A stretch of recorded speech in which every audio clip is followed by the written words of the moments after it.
Welcome back to my carpet. I am attempting to do this video before my phone goes flat. It's very conveniently bleeped up a warning just as I pressed play. This is the Damn Toys 1/12 scale Gans Boy U2 action figure. Now, this figure has caused a real hoo-ha on the internet. People don't know what it is, what it's meant to be. There's lots of theories, and this is a myth-busting video. This replaces my previous video on this subject, which I've deleted because it waffled on a bit, and I got a couple of bits wrong. I don't mind admitting it. So there's no point putting a myth-busting video on the internet if you've got it wrong. So I'm doing it again, so apologies. I hang my head in shame. Now, this takes some explaining. People are wondering what this is. Whoa! I very nearly knocked it over. This is the figure. And it looks like a little robot guy in a spacesuit. And people are wondering exactly what he's meant to be. Is he an alien? Is he a vehicle? Is he a robot? Is he a cyborg? What is he? So this video is explaining what he is. Now, basically, a guy called Kao Yokoyama in Japan created an intellectual property based around his models, sculptures, models, scratch built, based on, well, just made out of odds and ends, a bit like ILM used to.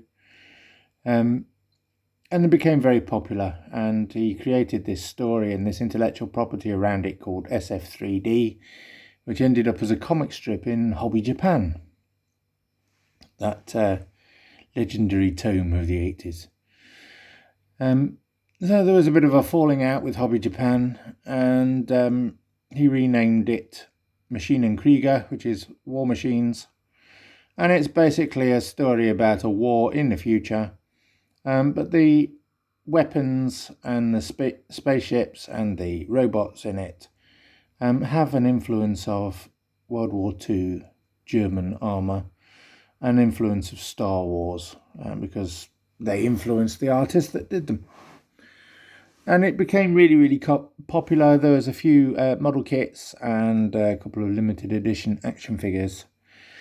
Now, in that story, there is a thing called a Gans. Now, a Gans is a robot, a automated battle droid type thing.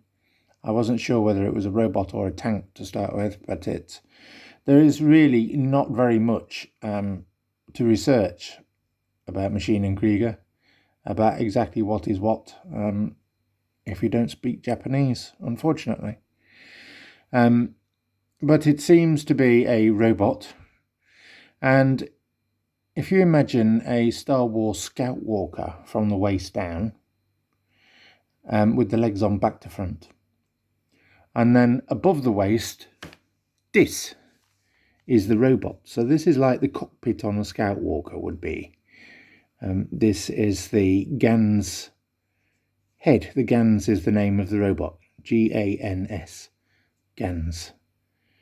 Now, what's happened is the artist that created that story has joined together with Damn Toys, who were famous for their military figures, famous for the attention to detail they put into the costumes especially. And what he's done basically is stuck the head of Gans robot on a more humanoid body, and dressed it in one of Damn Toys' costumes. That is basically what it is. He's not strictly a character out of Machine and Krieger.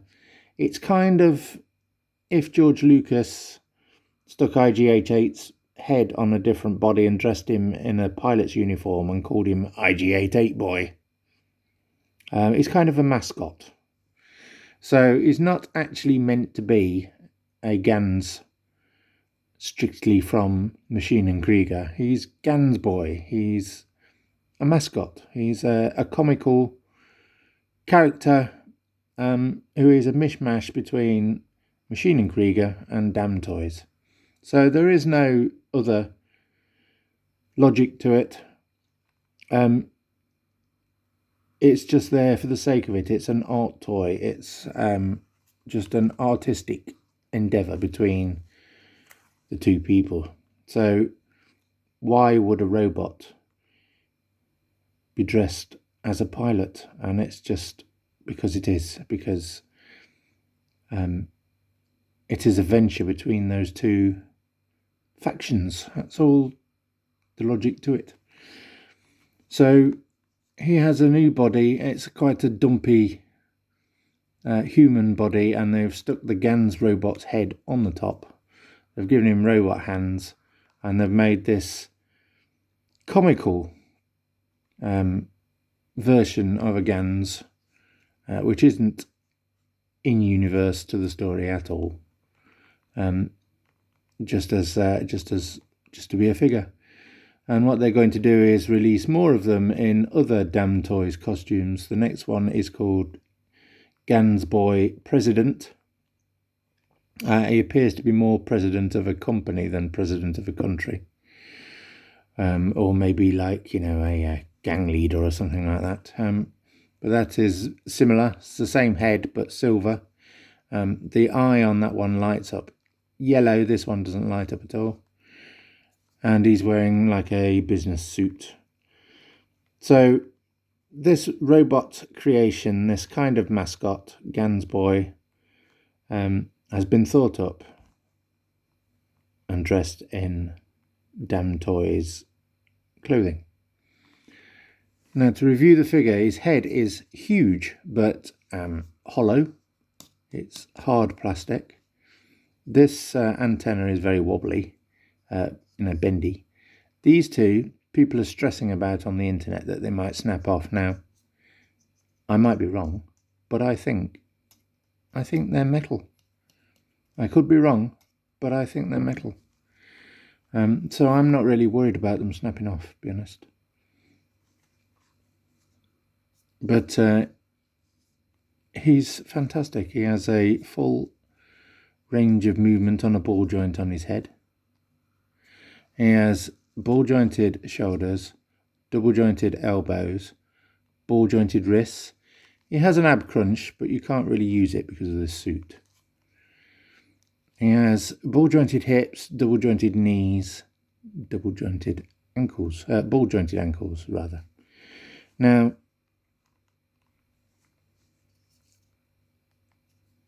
the problem with this is, if it had been made in the West, it would have looked a lot more comical. It would have been a lot more obvious that this is a funny character. Like Funko Pops are really obviously comical versions of something that you're not supposed to take seriously. This is painted very realistically, and that's kind of thrown people to try and find logic in it, and when it's just meant to be a funny character. So U-2 pilots, the U-2 was an American spy plane. I believe it still holds the altitude record for a plane. It flew so close to space that the pilot had to wear a spacesuit. So this is a miniature reproduction of Damn Toys' U-2 pilot, which was very popular actually. A few people on the internet seem to think they've just dressed it in the original outfit, and they haven't, because that was 6th scale for a start. This is 12th, and this is tailored to the comical proportions of this figure. So it has been redone, but it's done to the same huge quality as the original. The same attention to detail, and done very, very seriously. And it's quite nice actually. It's fun to have something so detailed and so realistically painted, but quite clearly not meant to be realistic. So that's it basically. He's a robot.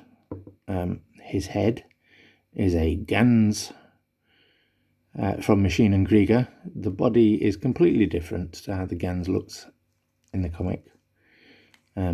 He's just meant to be like a caricature mascot type guy. The accessories with the figure have perplexed people because they've been looking for logic in it.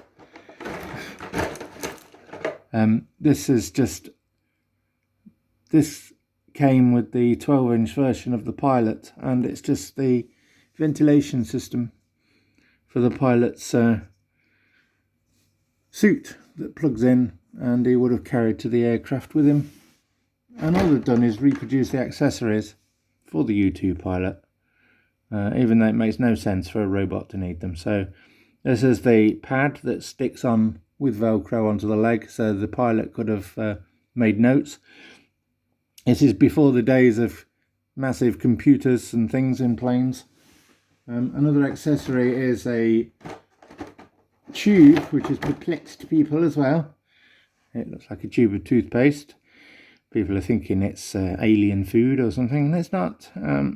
It's just a tube of food that the pilot would have eaten whilst in flight, like an astronaut did. And it's just because it came with the U2 outfit on the original figure. So if you imagine, and it's hard to find a comparison. If you imagine Iron Maiden's mascot Eddie dressed as a pilot, this is kind of Mr. Yokoyama's mascot Gans boy dressed as a pilot. That's the kind of level that you need to think of this on. Now, I can't really convey the quality of this figure. It really is exceptional. They sold out really, really quickly. And it's perfectly painted. And the head is such an unusual shape. There is no symmetry to it. But it looks like it was made out of model kit parts. And I mean, these are smoke launchers off a tank, obviously. But it has that sort of ILM look. It looks like a probe droid from Star Wars, I think. A probe droid stuck on a man's body, sort of idea. But that's it. Future ones will come out in other guises. Yeah. Don't look for logic in this. Don't look for reasons why a robot would need a tube of food and stuff like that. The reason is he's just a robot guy dressed as a pilot, and this is what the pilot came with. That's it. But it is... Oh, I've got his tube caught in his hand. Right. Well, there you go. I mean, that was better, wasn't it? That was better. Much less waffle. That's what we need. And I got it right. So, investigate Machine and Krieger. It is quite remarkable.